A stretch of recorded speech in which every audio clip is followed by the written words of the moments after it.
பொன்னமராவதியில் உள்ள அருள்மிகு ஸ்ரீ அழகிய நாச்சியம்மன் கோவில் ஆடி தேரோட்டம் வெகு விமர்சையாக நடைபெற்றது. இதில் ஏராளமான பக்தர்கள் தேரை வடம்பிடித்து இழுத்து சாமி தரிசனம் செய்தனர். புதுக்கோட்டை மாவட்டம் பொன்னமராவதியில் உள்ள நகரின் காவல் தெய்வமாக விளங்கக்கூடிய அருள்மிகு ஸ்ரீ அழகிய நாச்சியம்மன் கோவில் ஆடி திருவிழா கடந்த 4ஆம் தேதி காப்பு கட்டுதலுடன் தொடங்கியது. அதனை அடுத்து அம்மனுக்கு தினமும் சிறப்பு வழிபாடுகள் மற்றும் திருவீதி உலா நடைபெற்றது. தேர் திருவிழா இன்று வெகு விமர்சையாக நடைபெற்றது.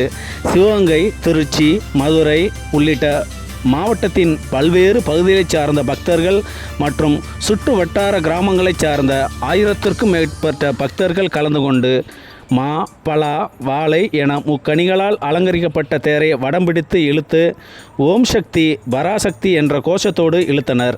தேர் கோவிலை சுற்றி வலம் வந்ததும் பக்தர்கள் அர்ச்சனை செய்து வழிபட்டனர். இவ்விழாவில் பொன்னமராவதி காவல்துறையினர் பாதுகாப்பு பணியில் ஈடுபடுத்தப்பட்டிருந்தனர்.